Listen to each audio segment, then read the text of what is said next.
Welcome back on Inside Politics. We're talking today to Nashville baseball historian Skip Nipper about the beginning of the Major League Baseball season and the implications that has for Nashville and the implications it has for the sport itself.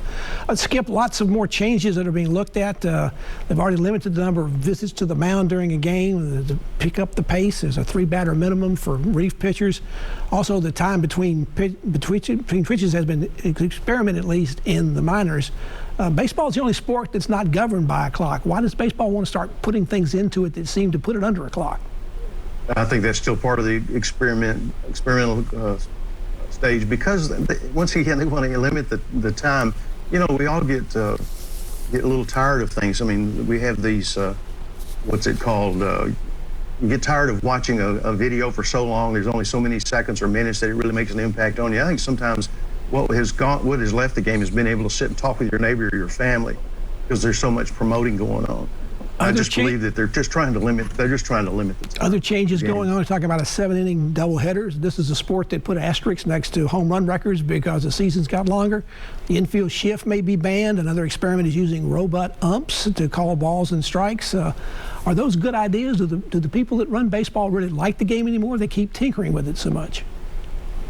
Well, as far as the robotic ball and strike count, I think that has to do probably more with the betting aspect and the fantasy baseball leagues and things like that. You know, we don't want to change too much, but we want to be sure that the stats are exact so that they can know how to base their gambling habits.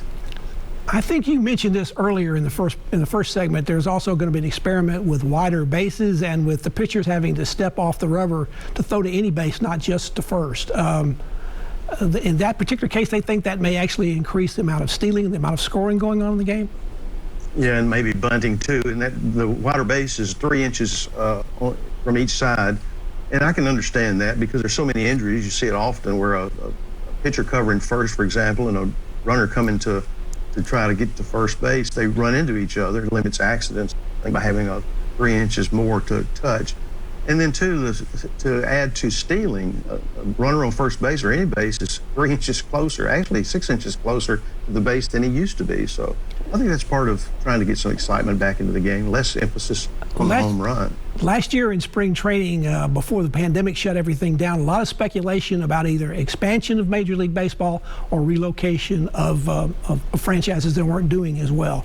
That seems to have died away. Is that because the baseball people want to get rid of get to a new player agreement? You talked about the problems the players and the owners had about starting last season and deciding on whether it was going to be a longer schedule or the 60-game schedule they adapted. Is anything happening on expansion or relocation pretty much stuck in the mud until we get a new player agreement? I think it's stuck in the mud for that very reason. The players and the owners have to come together. And once again, it's all about money. That's why I'm surprised that they didn't go ahead and start exploring expansion, because the expansion fee is about $1 billion, and each one of those teams are going to get about $1 million for each franchise that is expanded.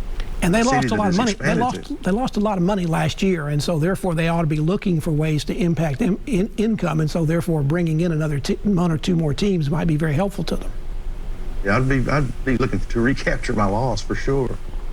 You're part of an advisory group that may be trying to bring Major League Baseball to Nashville. Does your group have a preference about having either an expansion team or a relocated team? Well, I'm way down the totem pole as far as importance. I provide historical information, a little bit of social media information. I think that that effort is still ongoing. I'm quite impressed with what I see. Anybody can go to MLBmusiccity.com and see some of the comments, some of the advisors, some of the, I think, investors. I really don't know who the investors are, but I could guess who they might be, or some of them. Now, one of the ones that we're working with is Tony LaRussa. He's gone back to actually being a manager again. So is he no longer involved with the group? You may not know that, but it would seem he probably couldn't be in both places. I don't know that. And Dave Stewart also has made an offer to the city of Oakland about expanding their entertainment complex on a potential new stadium there, too. So I don't know that answer. The group has picked the name, the Nashville Stars. Many people might think that's related to Nashville and the music industry, but it seems to have a whole lot more to do with Nashville's relationship that not many people know about, which is the old Negro Leagues. Yeah, there was a team in the Negro Southern League in 1950 and 51 that actually started back in the 40s as Teddy Ackland Jr. had the Del Morocco Stars, and it evolved into the Nashville Stars in the Negro Southern League. And I think it's a nice fit, as you mentioned, between the Nashville entertainment stars and the Nashville baseball stars. It's a good story, and it's a good foundation for making the effort to bring Major League Baseball to town.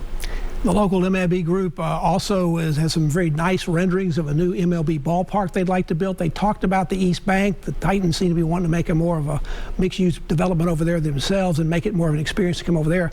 If it's not going to go on the East Bank, what other locations do you think this group might be looking at, inside Davidson County or outside? Well, I only can tell you what I remember from Larry Schmittou when they were looking at sites. They might, I mean, it could be Williamson County, and there's plenty of land there. And I'm sure that the idea is to put a stadium in with an entertainment complex, just like Cardinal Village in St. Louis, or the one in Atlanta also. That's a big part of baseball these days. I don't know how big a sports fan Mayor John Cooper is, but he's certainly been involved with a lot of sports efforts, professional sports efforts. He's finalized a new MLS stadium to be built out near the fairgrounds. In that same area, he's working with NASCAR to bring racing back to the old fairgrounds speedway. Do you know if he's working with the MLB group here, and you know anything about the status of those talks? I don't know. I'm sure that there's talks going on all the time from a lot of different angles, from the state down to the local government. But you know, the nice thing is, with all these things that he is approving, and as Nashville continues to grow, and when we come back from COVID, I think that's just another aspect of Nashville entertainment that can be taken advantage of. Nashville's baseball historian Skip Nippers, our guest on Inside Politics. We continue our conversation after you watch these messages.